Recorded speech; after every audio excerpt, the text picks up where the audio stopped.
So we're going to do something a little different. And this is Invitation by Shel Silverstein. That should give you a clue what's coming up. If you're a dreamer, come in. If you're a dreamer, a wisher, a liar, a hoper, a prayer, a magic bean buyer, if you're a pretender, come sit by the fire, for we have some flax golden tales to spin. Come in, come in. It's Poetry Week at Monkey Business.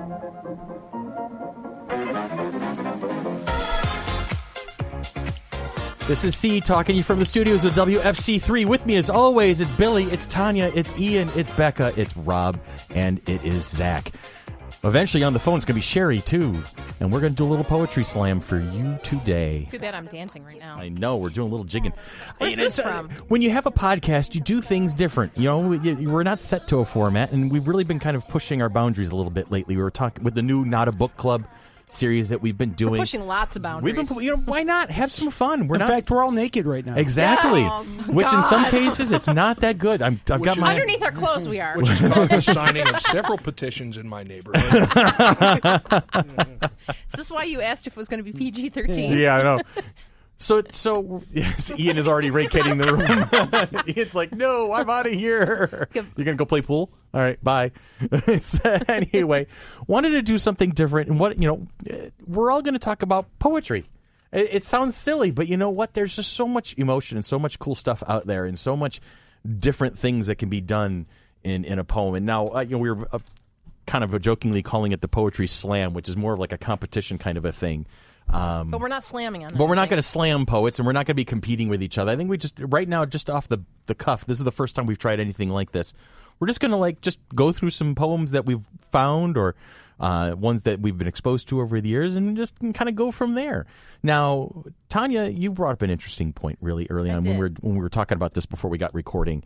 You have, go ahead, you carry it. Well, for those that don't know, I graduated with an English literature degree way back in 1994. 95 for me. A galaxy far, far away. And I find that I lean more towards the short story aspect of literature rather than the poems. And granted, I do have some of my favorite poems, like we were talking earlier, the Robert Frost The Road Not Taken. Of course, that seems to be like the college student standard. Right, and it seemed to be the one that could be used for people's lives and things like that. And that's the one that I jumped to initially when we were getting ready to talk about this earlier this week. And then starting to think about it, I'm like, okay, and then I go from the Robert Frost to the Edgar Allan Poe, and I pulled up the Raven, Nevermore type thing. And so that's another favorite, but it's not one I can quote. But as I said, I lean more towards the short story type piece because we're looking at what's the difference between a poem and a short story. They're both pretty short. Okay, not you have been obviously not been studying epic poems. No, not like the Iliad and the Odyssey and all that type and all the Shakespearean type thing. But what I think I like about the short story aspect, it's a narrative and it's usually like first person or something, and it tells like a quick little story that you don't necessarily have to read into what the particular meaning or the theme or whatever, because it's usually given out there very explicit based on what the story is about. Whereas the poems, you have to really dig in between the two lines and interpret it and things like that. And it takes a little while longer and a little more work to really get to the nitty gritty of. Well, and I think that's kind of the interesting thing about poems is that they're paintings with words, not colors. All right. So, and you kind of you said something that kind of struck on the nerve that I was thinking about in terms of a poem. Sorry. There is interpretive. You interpret the poem. You can look, and then two or three people can look at the poem the same poem in different ways. Exactly. It's the same thing with paintings. You can look at the colors, you can look at the expressions, and everybody's going to take something away from it. Where a short story kind of tells the story to everybody, so you may take something differently from a story, but it's still going to have the beginning, middle, and end, and it's still the same result is going to be at the end of the story for everybody. So that's kind of cool. Where I think poetry. When you're in school. And the English teacher says, "Okay, we're going to be studying poems today." Everybody going, "Oh, God!" Even me, being the English teacher, was the collective groan that I have to teach poetry because there's a lot of times where I just don't get it. And I kind of feel stupid in front of the kids because I don't get what the poet is trying to get across. But whereas I understand the short stories much better, and I had to do a lot of digging in. And that's why I teach math now. And that's why you teach math now. Well, maybe Kafka accepted because everyone else in my building said math is evil. You get it. But language is that thing. It's a living creature, and you see it kind of really. You see it in you see it in your TV. You see it in your movies. You see it on the newspaper and magazines and whatnot. But I think you really get that expression when you have, that poem. I've gotten a better appreciation for, poetry as I've gotten older. I've noticed because with experience comes perspective, and you can look back at things and see it a little bit differently. Like for Ian and Becca, poetry is still like, oh. Becca's kind of very non-committal about it. She just shrugged at me, She's like, yeah, it's a necessary evil for high school. Is it like the necessary evil, or do you have any kind of any attachment to it whatsoever? Has it done anything where you were like, oh, that was kind of cool? Or is it just kind of like, oh, can I get past this and get something else interesting? I don't know. We didn't do a lot of poems this past year. I haven't really done poems since freshman year. Okay. I think the whole shift with the English language arts curriculum and the Common Core standards, we go on to the educational field. They don't necessarily focus in on the different genres of literature and the like the poems and the short stories and things like that. It's more of that the students will read, write, speak, listen, and be able to interpret the different types of literatures and the poems and the stories and the novels and things like that. So it's never we're in our poetry unit now and we're going to look at a lot of different poems that blah, blah, blah. It's more of theme generated, that there's a reading passage that has to do with life, and then there's a poem that has to do with life, and then there's text narrative that has to do it, and then people have to compare and contrast and come up with the specific theme now. So it's kind of different than when we were in school 20 plus years ago, where they taught us how to think instead of how to take a test. Yes. Yeah. So let's I think that's the difference. Yeah. So let's jump into it. Let's have a little fun today. Let's think about some of the words that have made us smile and made us think and whatnot. And as luck would have it, I'm going to look at Billy and say, Billy, why don't you go ahead and lead us off? Okay. Well, as you were talking about your definitions of poetry, as you all know, I'm on the radio. Oh, yes. And I love music. Yes, you do. And that was the other thing I went to. That's a great expression of poetry, too, is music. Exactly. Even before I was on the radio, from the time I was a little kid, I always loved music and always sort of gravitated towards the singer-songwriters and the people who could write songs and good and great lyrics as far as I'm concerned. And two of my favorites are Bruce Springsteen and Bob Dylan, who won a Nobel Peace Prize recently for poetry. Absolutely. So I'll let you choose. Do you want to hear me recite something from the boss, Mr. Springsteen, or Mr. Dylan? Let's go Dylan. Okay. Let's go Dylan. Let's go with the Nobel Prize. Okay. Then one of my favorite songs is from his album Infidels. I believe it came out in 81-ish. The name of the song is Joker Man. And I'm not going to do all 6 minutes of the song, but there's a particular verse that's always been sort of one of my favorites, and I always sort of makes me smile when I hear it. And do you want me to do it in Bob Dylan's voice? Or? No, please no. Because I don't know if I can. Well, the book I'm living in is... Okay, and you like that. It wasn't bad, was it? We lost Tanya there. Okay. All right, let her roll. Okay, from Joker Man. Well, the book of Leviticus and Deuteronomy, the law of the jungle and the sea are your only teachers. In the smoke of a twilight on a milk-white steed, Michelangelo indeed could have carved out your features. Resting in the fields far from the turbulent space, half asleep neath the stars with a small dog licking your face. And I just really like the imagery of laying in the field with a dog and it coming up and I think that's a pretty verse in the midst of just a ton of verses of this song but that one always sticks out to me. Can we make that song the out cue for this podcast when we're done today? Yeah, that would be cool. Absolutely. And then we'll roll that out just so everybody can hear it in the context of its music. That's great. Okay, and that's like the fourth verse in, but okay, for Dylan too, one of the biggest ones for just song, the incredible imagery is "Changing of the Guard." Oh, it's a great song. It's amazing. And do we see a lot of that? I mean, I'm not gonna channel the Backstreet Boys or NSYNC or any of the modern top 40s, but we have musicians who they took their poetry and put it to music, like Jim Morrison. From the Doors. Yeah, I was just going to the Leonard Doors. Cohen. I mean, that's when I was in high school, I went through a huge Doors phase. Okay, and and I think we all did at one point. 11th grade, which for me was 1981 or 82. We did a poetry thing in my English class in high school, and I picked up Jim Morrison's poetry book. He had books of poetry. Right, he had a couple published, didn't he? Yes, he did, and that was one that I really enjoyed because I was a big Doors fan. And who else can we think of? I mean, Queen, Pink Floyd, for crying out Did you loud. ever see the meme they had on where they had Beyond? This would said 16 songwriters like Do Do Die, I Love You. Then Freddie Mercury, Bohemian Rhapsody. Yeah, seriously. Yeah, tell me again about Beyonce's artistry now. All right, so I'm going to look to the left side of the table at this point. Zach, Rob, do you guys have anything you want? A couple of years ago, because I do go to a lot of theater things, I wanted to fill up my Shakespeare collection and read what I hadn't read. So I went through those, and I find reading poetry aloud does something. Because you really embrace the words. But I can do a very brief quote from Macbeth because I forget everything. Is it toil, toil, boil, and bubble? Yeah. No, Double that's and no, that's just what I live with every day. Oh. Cut that part out. So let me adopt my William Shatner voice for a minute. This Oh, is from here we Macbeth. go. Near the end. Angels are bright still, though the brightest fell. While all things foul aspire to wear the mantle of grace, yet grace remains so. Sulu, my ship, my. and that's from what again? Macbeth. That's from Macbeth? Act. It's like near the end of it. Okay. Yeah. Is this where the woods are marching on Dunsamore or whatever? I just happened to look over at the screen in front of Tanya, and I'm like, don't say anything. I can't.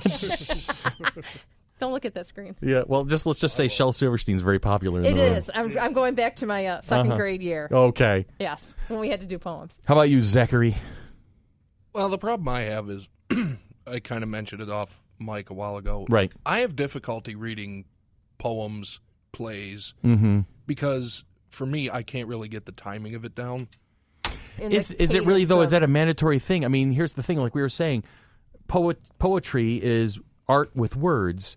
So you take from it what you want. So who's to say your cadence is, may be different from mine, but is it wrong? Right. That's the thing. But my thought is, if you read it in a different way, could it possibly provide a different meaning? True. Depending on the emphasis you put on what particular passage. That's what punctuation's for. Yeah, friends, Romans, countrymen, lend me yours or lend me yours. Yeah, exactly. Yeah, it's probably also the intonation that you put in there. And trying to figure out, is it supposed to be in a cadence that rhymes? Is it a cadence that, like the Shakespearean sonnets that have the rhyming couplet at the end? Or just every line rhymes, right? Or every other? Does it have to rhyme at all? Yeah, exactly. Is it And an that's- A B C D type pattern type? So that's the thing, or is it just where do you take the breath? Where do you stop? Where? So that I think that's a struggle. Yeah, it is for me because, like you, I do kind of prefer the short story, Okay. Aspect of it. It's not to say I don't like poetry. Like, I've read poems. I wouldn't say I'm the biggest poetry fan right now, but I've definitely noticed, like you were saying, as I've gotten a little Matured. older. No, let's not use that word. No. Because you haven't As matured. I've increased in age, that the things I like are a lot different now. Like when I was in high school, I wouldn't have read Poe, Right. or I anything love like Edgar that. But Allan now I Poe. read. Yeah. But now I read Poe. I've tried on numerous occasions to read Shakespeare. It's getting a little easier now. What's easier about Shakespeare is they have a translated version, so you don't have to read it in the Old English and the Shakespearean English, even though it's kind of fun trying to do it. But it's kind of forsooth, forsake. Look Hail and who goeth there? Looketh my The translation. Yo, man, what's up? Yeah. Well, and But was your problem that you were drinking Old English while you were that was the issue. Because I had a copy of the Canterbury Tales, Okay. and it was on the one page. It was in The old German or Old yeah. English, Then the and other then the side. modern English. And I don't know why. Just for me, I couldn't get into them personally. I just didn't find them all that Yeah, I gripping, think as it were, it's kind of like you have to take each Canterbury Tale as as an individual individual story. You can't just like pick it up and start reading the beginning to the end because I took a Chaucer class at Nazareth, and that's the things like we were given the Knight's Tale or whatever, and this tale, but we didn't read them all. Yeah. So kind of like pick and choose. But really, I couldn't name any particular poet, personally. That's fine. I mean, as weird as it sounds, when I graduated high school, my mom gave me a Dr. Seuss book. I love Was it, All the places you go? That's the one. I think that's like the standard. It's the standard Dr. Seuss for graduation, yeah. It is. And, stuff like that, it's easy, and it hits you. One fish, two fish, red fish, blue fish. Exactly. the greatest social commentary of anything, I will not eat them in a boat. I will not eat them with a goat. I will not eat them with a goat. I will not eat green eggs and ham. That's basically how do you live with Seiler's Food Service at St. John Fisher. Well, Soylent Green is, All right. So that's just my thoughts on it. Yeah, and I mean, you go back to the joys of Dr. Seuss. And, because, when you're a kid, it's like, it's this fun. is fun, but it's like, wow, it's like Wacky Wednesday. Very There's a rocket in my pocket type thing. So yeah. In Poe, too. I mean, a lot of people are raving about Edgar Allan Poe's poetry. But it's still very dark. Yeah. I don't think anybody else heard that one. No, I didn't. People are raving about Edgar Allan Poe. Oh, where's Billy's going to punch it up. But a lot of his poetry, people don't like. Everybody hears about the Raven. A lot of his poetry is very good, very lyrical. The Bells, a lot of those. Yeah, we totally. For whom missed the it. bells toll. Good for you. No, I wasn't experiencing that one alone. He coming with me. He circled back around on that one, Like, so we appreciate that. I'm like, what? What are you talking about? Well, so you don't have anything for today's session, unfortunately, but no. but a good observation An nonetheless. observation on the genre of writing. In addition to the discussion. Yes. And that's fine. That's cool. And Miss thank you. Becca? Miss Becca. Hi. Becca. What do you got for us, Becca? Is that a poem? Becca. No, that's free verse. Oh, man. Okay, so you said slam poetry, and my mind actually just went straight to, like, slam poetry competition. Yeah. Like, I didn't think you meant actual poetry, so I was like, oh, wait, came out wrong. We're but here's the thing is we're learning and evolving together, Becca. Do you have anything, or are you just kind of rolling along? Look, I got a list here. He's got a list. She's got a list. All right. The ones by Patrick are darker. Slam Poetry Gems by Becca. The Future by Neil Hilborn. He's my favorite. Okay, let me look it up. Okay. I've got him on my phone as well. All right. So we're going to look that up. Would you like to perform it while doing an interpretive dance? This guy looks like Will Wheaton. Well with interpretive dance. It does look like this guy look like Will Wheaton, or is it just me? Wheaton. Definitely does. All right. That's and then there's another one. Click up another tab real quick. I like the first line of that one. There's audiobook by the same guy, Neil Hilborn. You got to type faster than that. Come on, Tanya. Leave Hunt and Peck alone. Audiobook, one word. I got it. Okay. All right. All right. So you want to be unhappy is the first line. Yes. Okay, sure. All right. We're Okay, so all right. So I'm going to fire off the list so that we have this basically recorded, and then we can go back and we can talk about it as we go. All right. So we have The Future by Neil Hilborn. We have Audiobook by Neil Hilborn. 21 by Patrick Roche. Siri, A Coping Mechanism by Patrick Roche. Pluto Shits on the Universe by Fatima. Who's this? Fatima Asghar? I think. Asgav? I don't know. I've just seen the videos. I just love the name. If I Was Your God by Dave McEllenden. True gem. Okay. And God is Gay by Elliot Darrow. You're going in. You're like the high school girls. I love it. They go right on the edge, don't they? Holy crap! Oh my god! a little different. Than Wowzers! School. Okay, it's not the poetry that I grew up with. No, You it's said not. slam poetry. I Went did. right to the competitions. Hey, no, that's awesome. No, Seriously, that's we're all evolving together. Elliot Darrow. Elliot Darrow, God is Gay. All right, pull that up. See if we can pull up text on that. So. I've got text for the last three. Oops, sorry. What was that? That was another That was master poet that I was queuing up. All right, but, I'm going to send this list back to Becca. Sorry. Very cool. No, okay. What if I told you God is gay? Do you think belligerent Bible belters would still holler hate speech to the hilltops in his name? Or do you think they would reread the scriptures they say, they swear, and survive by. See, I've been reading the Bible again lately, and I think I've taken a leaf from their holy book, picking passages for my purpose, which is, in short, to let you know it's very possible that God is gay. I mean, think about the book of Genesis. In the beginning, God created the heavens and the earth. And it wasn't just good, it was fabulous. I like it. It goes on. There's a lot more here. This is cool. I'm gonna definitely. I have to admit, I like Can you, that. Becca, on the Area 42 board, can you post that list again so we all have access to that? All right, I'll find the links to the videos as well. Smashing. That is outstanding.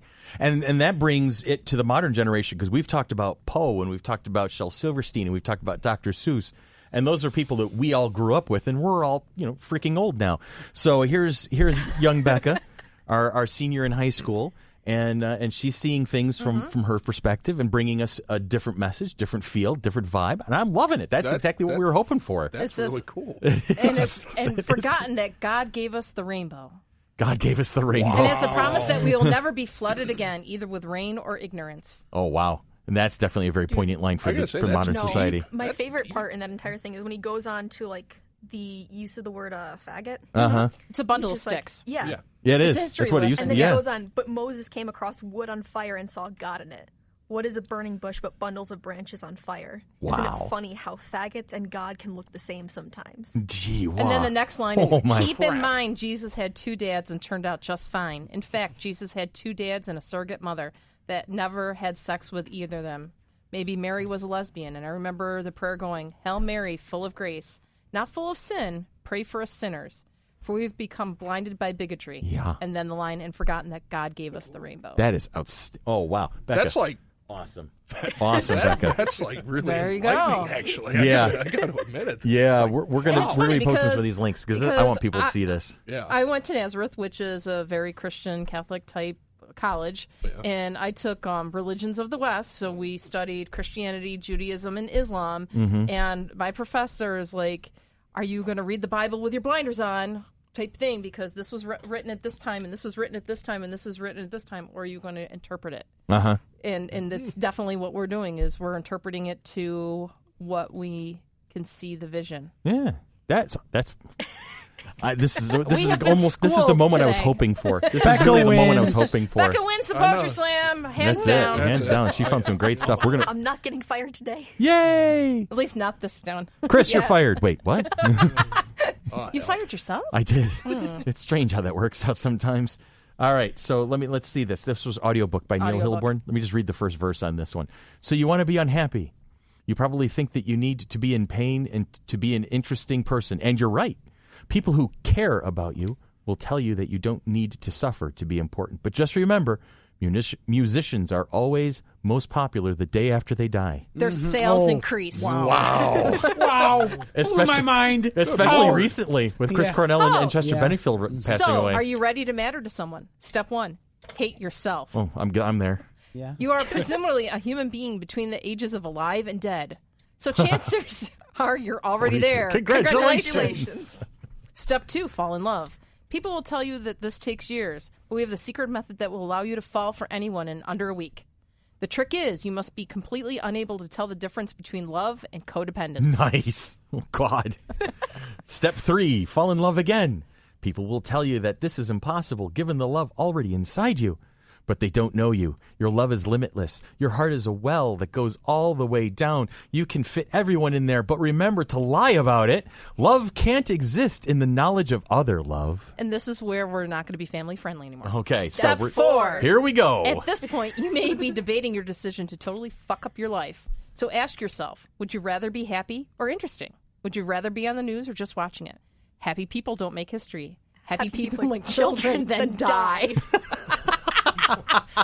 Step 5. Are we going to keep going with it? Yes. Yeah, may as well. Develop a mental disorder that makes you aloof and impossible to contact. When someone accuses you of being a bad person, call them insensitive. Instant moral superiority. Wow. Let me take step 6. All of the elements are in place. Now start sabotaging your own life. This isn't crazy. This is research. This is material. This is necessary for your personal growth. Step 7, you've been in love with 2 people for a while now. Tell them about each other. Whichever one stays is the winner. Step 8, call your boss a fascist dog lover. I think he actually says like a fascist chipmunk lover. Whatever fuzzy furry thing that's out there. Tell your friends fun lies about your other friends. Tell your mother she was the reason you tried to kill yourself. I'm sorry, Mom. It isn't just depression without total isolation. 9, do something to hurt yourself. It may be a bicycle accident. It may be a razor. Literal or not, you make yourself bleed. Step 10, create something. Paint your scars on the side of the building. Write a poem and shout it out at strangers. The misery circus is parading into town and you are holding the banner. Miles of people are following you. They're all wearing gray. A rainbow of gray. They're all watching as they kick themselves bloody on their own feet. You have scars and everyone wants to kiss them. This is a stigmata of pornography. This is inspiration. You are why they are still alive. You are the morning in the world of midnights. You are so brave, and they want to be brave just like you. Look at what you have built. Everything you have loved is gone. Tell yourself it was worth it. Wow. Damn. Man, poetry sure has changed from the days of roses are red and violets are blue. Holy yeah, there you go. It caused me to say the F word in here. It was your turn this time. Yeah. That is wild. Well, I used to cheer myself up with Sylvia Plath. The future? Okay. I know. Becca's going to read the future. Becca's going to read the future? Do you have tarot cards? Are you using palmistry? Dice? What? Do you want to read it on the computer screen? It's much bigger. Okay. She got it. I had it pulled up earlier. She has young eyes as opposed to us that are all in bifocals. Go for it. The worst thing about being naked and then being hit by a car is that road rash is a problem for skin. That sucks. I know this guy. I've seen this guy perform. Okay, this is the guy who's like heavy, like autism, ADD, or something like that. No, this one is about bipolar. Me. Okay. Oh yeah, that's the guy. I've seen this guy perform this poem. It's awesome. Go ahead. I'm sorry. Why was I naked in the middle of the road at noon? I'm glad you asked, imaginary other half of this conversation. I have no idea. Some characteristics of bipolar disorder include dissociation, hallucination, and fugue states. So sometimes I wake up in places I didn't go to sleep. So, there I am, suck. nude, splayed out in a car like a slutty chicken, and I'm screaming about this. Sorry. It's just...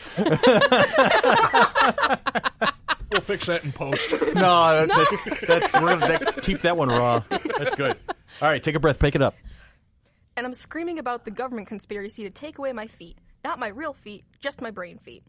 I'm about 6 inches away from the concrete when I realize, in slow motion, like the exact opposite of a rhinoceros attack, this is not how I imagined my life would turn out. When I was young, I broke both my ankles jumping off a roof because I was sure a cape would enable me to fly. My parents attributed this to my strong imagination. Last year, my therapist called it a delusion. I failed to see the difference. Also, I really can fly and see the future and make stupid people leave coffee shops with my mind, 43% of the time. Sometimes I see people as colors. For instance, this guy right here is purple, which means he just got a promotion. Or a blowjob. A blow motion, if you will. I should find a beep. Oh my God, that's awesome.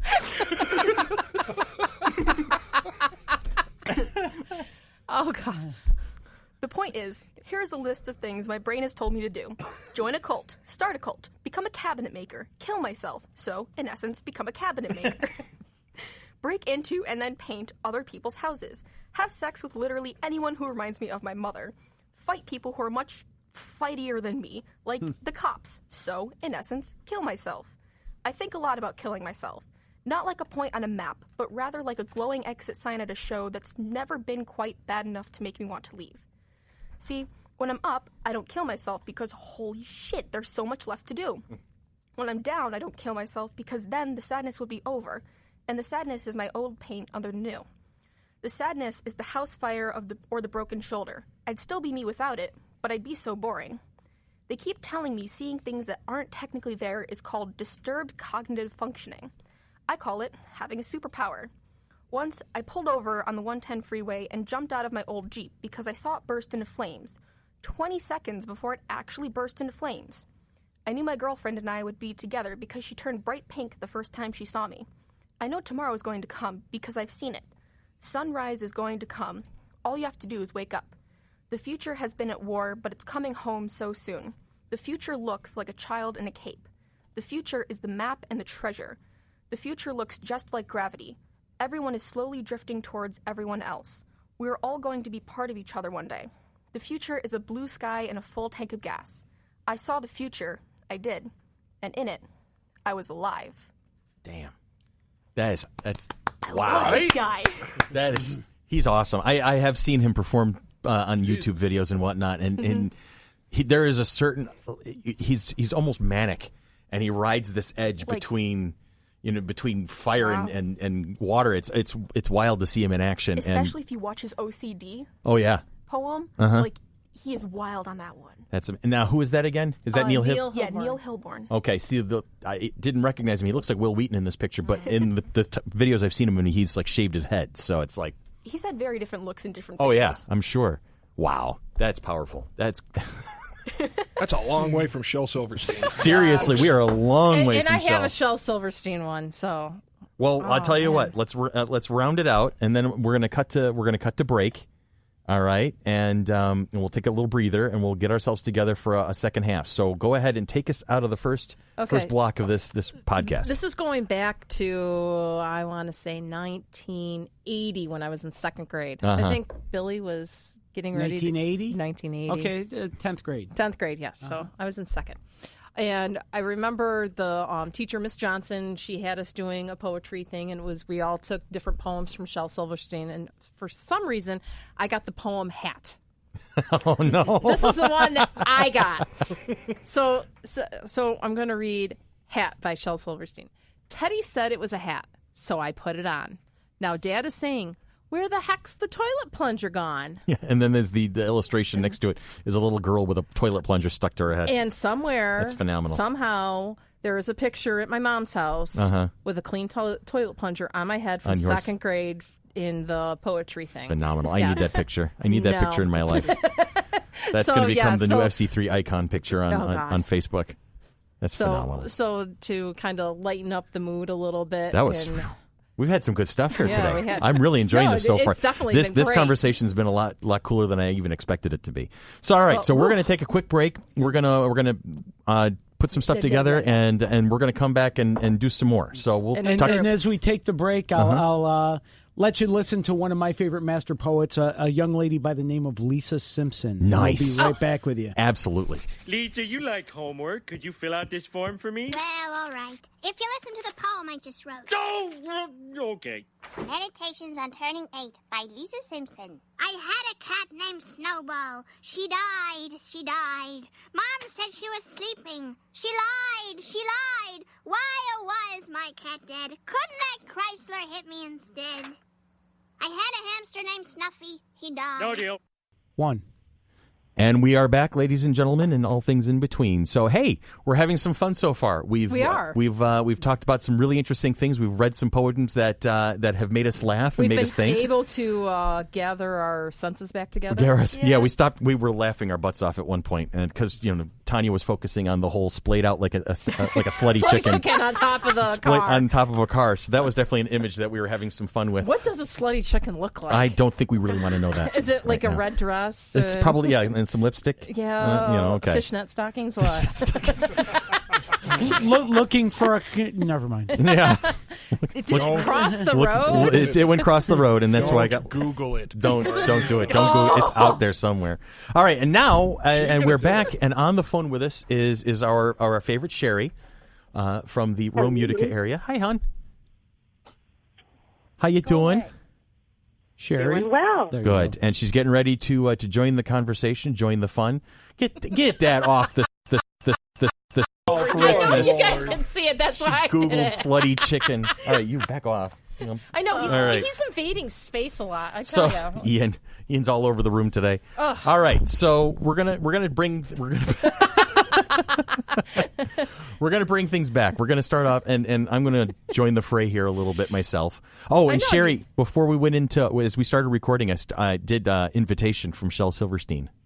Oh, one of my favorites. I knew that. See, and I knew you were going to be part of this one, so I figured that would be a great way to get things rolling. Hear him recite it. Yeah, it was fun. You'll hear the recording. It'll be good. All right. So way back in the day, we were talking about. Did we hurt his feelings? Huh? Did we hurt his feelings? Ian's? No, he's just tired. He only got like 4.5 hours of sleep last night. That's their own fault. Yeah, well, teenage boy and a sleepover. What are you going to do? All right. So we've talked about, in the first half of the conversation, we talked about how perspective of poetry can change as you mature, as you go older, as you just gain more years, how you ever want to describe it. And how when you're in high school, the poetry section makes you kind of grow, great. And then when you're in college, you're kind of like learning a little bit more. And you're still kind of there. And then as you get older, and your perspective changes and your experiences kind of mold you and change you and you evolve, you look back at these words and you start seeing things a little bit differently. Now, for me, I was an English major in college. I was an English major political science minor. And so I studied words. I studied language. I studied how it worked and how it manipulated not only the situation but people, and how it changed perceptions and whatnot. And for me, it was this poem, and I honestly, I've never heard this poem. To this day, I have no idea what about this particular poem has caught my attention so much, but it has been in the back of my mind for almost 30 years at this point. And it's by Gary Snyder, who was known for being one of the great beat poets of the 60s, and it's called As for Poets. So he's talking about poets and how they evolve and whatnot. And I'm going to read it, and then we can either talk about it or brush by and talk about something else, Springsteen lyrics, for instance, and we'll go from there. But anyway, here's As for Poets by Gary Snyder. As for poets, the earth poets who write small poems need help from no man. The air poets play out the swiftest gales and sometimes lull in the eddies, poem after poem curling back on that same thrust. At 50 below, fuel oil won't flow and propane stays in the tank. Fire poets burn at absolute zero, fossil love pumped back up. The first water poet stayed down 6 years. He was covered with seaweed. The life in his poem left millions of tiny different tracks crisscrossing through the mud. With the sun and moon in his belly, the space poet sleeps. No end to the sky, but his poems like wild geese fly off the edge. A mind poet stays in the house. The house is empty, and it has no walls. The poem is seen from all sides, everywhere, at once. Wow. And that's cool. I loved the way that I always loved the way that felt. I like the imagery. Yeah, because always loved the way that felt. It seems that it takes all the different people's personalities and people that just the earth poets are the ones that write just the small things, type thing. But then the fire poets that they're so burning whatever, and then they kind of explode something out. So it's just looking at different people's personalities. Mm-hmm. So and I remember when I was in that lit class where I read this for the first time, after a couple of weeks after I'd read it, our teacher was showing us videos of various poems and poets. And this was when I was at Brockport, so I don't remember the exact professor. I can see his face. I can't think of it. And he had a video of this very poet being read, this poem being read by the poet, by Gary Snyder himself. And the way he delivered these lines, and I'm not doing it any justice in my opinion, but just the way he delivered the lines and the way there was almost a meticulous, a different character in his voice each time he switched stanzas. And I was in. This has been one of my favorite poets ever. So I figured that was my contribution. I mean, like listening for the air poets. I mean, it's just looking at listening to someone playing flute or something and just bebopping off into the sky and jumping from cloud to cloud and things like that. That was just that type of imagery that I was getting listening to it, and the wind blowing back and forth. That's it, and it's just that. So and that just always spoke to me. So anyway, that's what I'm sharing today. So, what do you think, Cher? I think it was really interesting. That's probably a poem that I would have to sit down and read and really think about. That's not something that I think I can just, I like it, I don't like it. That's pretty... There's some in-depth stuff in there. It's pretty deep. Snazzy. Absolutely. Look at me pulling out the good stuff. Oh, yeah. How long did you work on that? How long did... No, I knew. As soon as somebody had... Because it wasn't... doing this poetry episode of the podcast was not my idea. I don't remember who suggested it, but it popped up. And I'm like, my God, that's a great idea. And was it an Area 42 thing? I think it was. I think we were just chatting about it. I remember how it came about, Chris, and it was your idea. It was my idea? Yeah. Is it really? Wow, I'm smart. Yes. I sent you it happens every so often. I sent you a poem, and you said, we should do a poetry slam. Okay, I'm going to take credit for that then. I didn't know I could. That's awesome. Thanks for that, Cher. What have you invented that you forgot? I know, seriously. seriously. That could make millions. Now I have to sit back and go, what other great ideas have I had that I'm giving other people credit for? Not the fidget thing they got around. Velcro was mine. Velcro was all me. Yeah, that was me. That was completely me. And Facebook just told me I have memories, and so I was paging through them, and I found an article where a giant fossil found in the Antarctic shows penguins once stood 6'8" tall and weighed over 250 pounds. They're bigger than Those are awesome penguins. Man, I would not want to tangle with that penguin. Penguins are awesome. Could you imagine that thing torpedoing through the water? Anyway, all right. So, but we digress. Yes, folks. we do. We always do. I'm just stunned that this was my idea. I really am. Right now, I'm like, oh my God, this was me? Okay, cool. All right, so Sherry, carry us forward. I want to hear something you've got, because you had a couple of great selections, and I know we hemmed and hawed over picking one, but let me hear the one we talked about first. Okay, this one is called "Who Taught You to Be Small" by Tyler Kent White, who is one of my favorite free verse poets. Okay. And it's "Who taught you to be small? Who taught you that those cracks were flaws? Taught you that your light couldn't shine through the fractures and the scars? Who told you to want what you were given and did not want? Told you that any love was better than searching for the only one meant for you, the one that has always been inside yourself? Do not listen to them. Their mouths filled with turpentine and cyanide. They will strip all that is gold from your feathered limbs and leave you unraveled, all pockmarked, pink-skinned, and alabaster-boned. You are not made to be grounded. You need the crisp air, a belly full of laughter, a heart carrying so much love you feel the seams stretch. Mostly, you need to realize that one by one, the population has swelled to billions. But even still, you were hand-selected, all beauty and flaw, to never be replicated. You are the finest art to ever be created. Wow. So I love that one. Wow. I love that one. Yeah, because what have we heard? We've heard so many people, you're doing that wrong. Oh, you've said that wrong. Oh, I'm judging you now, and I'm going to judge you now, and I'm going to put you into your little box. And here's this guy who's coming along and saying, no, who taught you that? Get out, get beyond that. So that's, I don't know, that one when she sent me the selections of one she'd been thinking about, that one just kind of like, here, spotlight, look at this. Okay, I feel better now. What I love about this poem is that you don't have to be perfect to be perfect. Right. That's the great message. That is a great message right there. Who you are, flaws and all, is what you're meant to be. So be it. Yep. Exactamundo. Beautiful. Thank you. That was a great reading of it, too. And I think, that adds to the interpretation of a poem is how it's read, how you hear it. Do you hear it in your own voice? Is somebody reading it to you? How is that person putting the inflection in it? Are they looking at it the same way you would? As I remember, I read that poem 2 or 3 times before I said, Sherry, this is the one I want you to lead off with. Now I heard her read it, and she read it with different inflections than I even did. So it's like almost like seeing it again for the first time. It's kind of cool. I love it. And that's one of the things I love about poetry is how it can just be so different, even though it's the same words on the page. And I guess that's the part where I ran into it because I haven't had much poetry read to me. Right. So usually I'm just reading it in my head. I never read it aloud. So yeah, I mean, if I were to read that one that she just read, it would probably not have sunk in the same way. No, it wouldn't have sunk in the same way and given me the the mental images that it did, right, and the ideas about what was going on, as if I were to read it myself. I think that's the problem with poetry.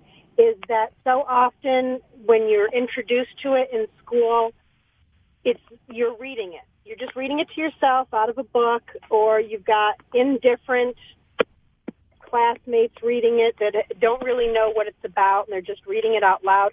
Poetry is like music. If it's not played, you don't really get it. Sorry, my mic was off. And that's why I actually led off this thing with Dylan lyrics, Bob Dylan. He recently won the Nobel Peace Prize for Poetry, and one of my favorite songs I just think has amazing, well, a lot of his songs have amazing lyrics, and I have a couple favorites and chose one of those and picked a verse from it. And as I pulled up the video on YouTube because Chris wants me to play a piece of it as we sign out. And just looking at it was a lyric video. So I was like looking at the lyrics, go, wow, I should have used that verse. Okay. I should have used that verse. Yeah. I picked the wrong verse. I should have used that verse. But they were all good. No. And they're all great. And that's why he's a Nobel Prize winner. And I mean, like looking at, we were talking, Zach was mentioning earlier, saying just how do you read it? Because he reads it silently, and it definitely gives you a different inflection and interpretation, things like that. So I was just quickly Googling how to read poetry aloud. And there's like the step 1, step 2, step 3. But there was this little blurb next to it. American poet Eve Merriam, Merriam. She has a poem called How to Eat a Poem. Instead of how to read it, how to eat a poem. Don't be polite. Bite in. Pick it up with your fingers and lick the juice that may run down your chin. It's ready and ripe now wherever you are. You do not need a knife or a fork or a spoon or a plate or napkin or tablecloth. For there is no core or stem or rind or pit or seed or skin to throw away. So it's just a poem, about poetry. Yeah, just go at it. And that there's probably not a wrong way to read a poem. Yeah, it's and now with all this in there, I think for Poetry Slam 2, I'll be a little more. I mean, when we're ready for it. And it says like to read it I just slowly. invented a word. You did. As an English major, I approve. Like Excellent. you read it slowly a couple times. It says just to. What happens if you would stress this word rather than that word? Does it change to things like that? So you experiment with it. You know, it might be interesting is for the second time when we come around to do Poetry Slam 2, as Zach just called it so elegantly, if we do an assignment where I assign a poem to everybody. Here's one particular poem to everybody. You guys read it. You guys learn it. And don't talk about it until we actually go to the podcast recording. And then we'll roll randomly to see who's actually going to get to read it, and then we can go from there to see if what we saw differently, what we felt differently. I like that. Yeah, isn't that cool? I like that. That's cool. See, take me off the leash, kids. Here we go. There's also a wiki how to read poetry. How to read poetry out loud. Hey, you know what? That's awesome. That's things that help us. It's like you read it clearly and effectively. Is method 1. You slow down. Then pay attention to punctuation. We were talking about that in the first half, is that a dash will stop the poem a way that a comma doesn't. The comma is like you take your breath, and then you keep going. The period means you take the pause and all that type of stuff. Watch the lines. Line breaks mean something to a poem or to the poet. And then emphasize important words. Unless you're E.E. Cummings. He was all over the board. He was all over the page, wasn't he? He was known for that, like basically trying to draw pictures with the words too. And the key thing is remember the emotion. Don't add some emotion by varying your tone. One thing you could do too is assign another poem that's a little bit nebulous, so we can be pedantic. I just want to use the word pedantic once. Let's see what everybody's interpretation is. Yeah. Maybe we might all have different look, I'm a think of it. and I'm okay. There you go. I sleep all night. And I work all day. And work all day. That could mean a lot of things. It could. What do you think, Cher? How are we doing so far? I think we're doing great. All right. Do you have another one that you wanted to bring up for us? I have. It's between two, so I'm going to let you guys choose. Okay. Have a broken love poem or a rewriting of an ancient myth. Ooh. Tough call. A broken love poem versus a rewriting of an ancient myth. I'll go myth. Myth? I miss you. I miss you, Billy. I'm always happy every other couple of weeks when I see you. Thank you, Chris. Thank you. All right, so we got one vote for myth. How about you, Tanya? It doesn't matter to me. I'm curious either way. Oh, see? All right. That's why I called my dog Achilles, so I could say Achilles' heel. Oh, no. David, he's been going all day with these. He has been. He's been on fire today. Where is it? No cookie. Where is it? Bad. There it is. Bad, Rob. All right, so Rob, myth or love poem? Myth. Okay, so we got 2 for myth. I Zach. say myth. Okay, 3 for myth. I'll go with myth. Okay. We got 4. It's a myth. I'm outvoted without even having to try at this point. The myth could be a love poem. It could be. What's the name of it so I can read along? It's called Persephone Speaks, and it's a rewriting of the story of Persephone, who was, in most versions of the myth, she is kidnapped by Hades out of the underworld and taken down, and her mother tries to get her back, and it is required, but she's required to keep going back because she ate several pomegranate seeds. So she has to remain with him. And it's a story about the seasons. Mm-hmm. But I've always been intrigued by this myth and the idea of what if it wasn't a kidnapping? Mm-hmm. Becca's excited right now. She's it's really kind excited. Of like the true story of the three little pigs. It's like the like turn it from the different perspective. Mm-hmm. And before you start, can I say that I love a band called Roger Clyne the Peacemakers, and they have a song called Persephone that you literally just explained to me. Yeah. With that, I didn't know where it came from. I just thought it was a song. You helped out Billy today. Yeah, so look up the song Persephone by Roger Clyne and the Peacemakers. Yeah. Did we lose you? Okay. Nope. Oh, okay. She's there. All right. Let her rip. So are you ready? Okay, this is called Persephone Speaks, and it's by Daniela. I'm going to mess up this name really badly. Micanelli, I think. Okay. Yes, I think so. Okay. I asked him for it, for the blood, for the rust, for the sin. I didn't want the pearls other girls talked about, or the fine marble of palaces, or even the roses in the mouths of servants. I wanted pomegranates. I wanted darkness. I wanted him. So I grabbed my king and ran away to the land of death, where I reigned, and people whispered that I had been dragged. I tell you, I've changed. I'll tell you, the red on my lips isn't wine. I hope you've heard of horns, but that isn't the half of it. Out of an entire kingdom, he kneels only to me, calls me queen, calls me mercy. Mama, I hope you get this. No, the bed is warm and our hearts are cold. No, never have I been better than when I am here. Do not send flowers. We'll throw them in the river. Flowers are for the dead. At least that's what the mortals say.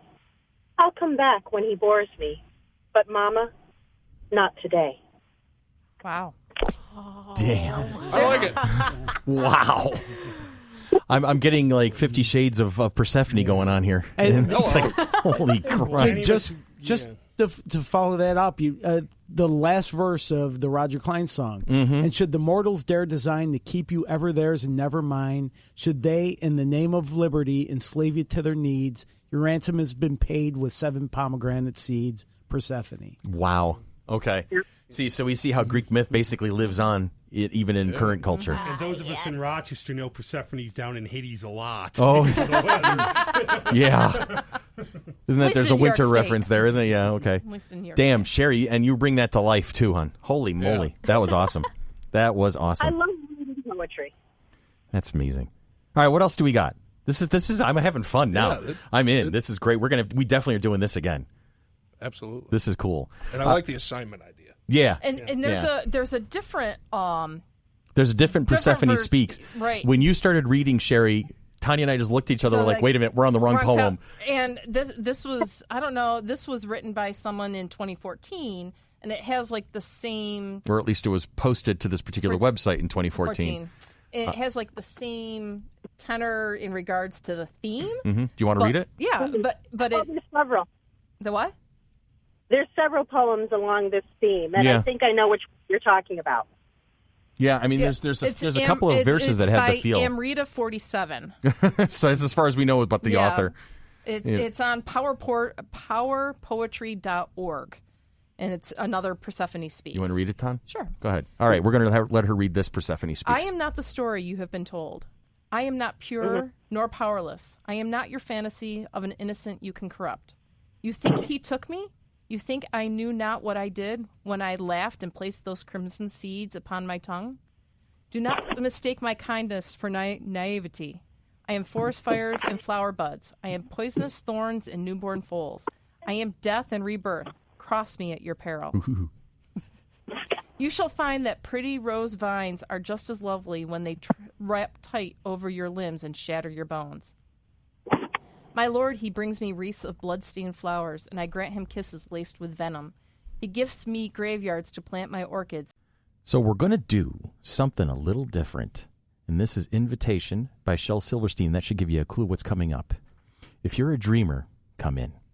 If you're a dreamer, a wisher, a liar, a hoper, a prayer, a magic bean buyer, if you're a pretender, come sit by the fire, for we have some flax golden tales to spin. Come in come in. It's Poetry Week at Monkey Business.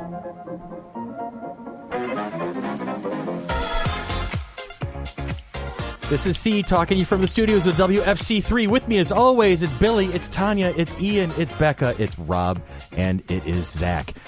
Eventually on the phone, it's going to be Sherry, too. And we're going to do a little poetry slam for you today. Too bad I'm dancing right now. I know. We're doing a little jigging. Where's this from? When you have a podcast, you do things different. You know, we're not set to a format, and we've really been kind of pushing our boundaries a little bit lately. We were talking with the new Not a Book Club series that we've been doing. We're pushing lots of boundaries. Why not? Have some fun. In fact, we're all naked right now. Exactly. Yeah, which in some cases, it's not that good. I've got my... Underneath our clothes, we are. Which has caused the signing of several petitions in my neighborhood. Is this why you asked if it was going to be PG-13? Yeah, I know. So yes, Ian is already vacating the room. Ian's like, no, I'm out of here. You're going to go play pool? All right, bye. Anyway, wanted to do something different. And we're all going to talk about poetry. It sounds silly, but you know what? There's just so much emotion and so much cool stuff out there and so much different things that can be done in a poem. And now, we were kind of jokingly calling it the Poetry Slam, which is more of like a competition kind of a thing. But we're not slamming on that. But we're not going to slam poets, and we're not going to be competing with each other. I think we just, right now, just off the cuff, this is the first time we've tried anything like this. We're just going to just go through some poems that we've found or ones that we've been exposed to over the years and just kind of go from there. Now, Tanya, you brought up an interesting point really early on when we were talking about this before we got recording.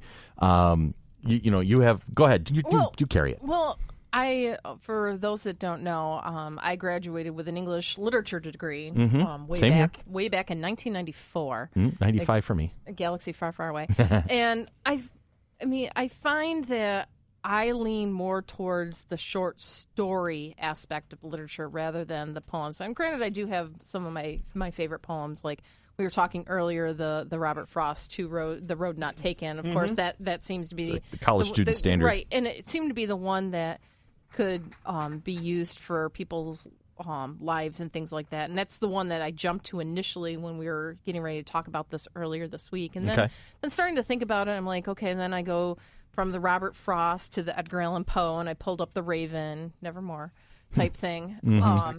And so that's another favorite, but it's not one I can quote. But as I said, I lean more towards the short story type piece because we're looking at what's the difference between a poem and a short story. They're both pretty short.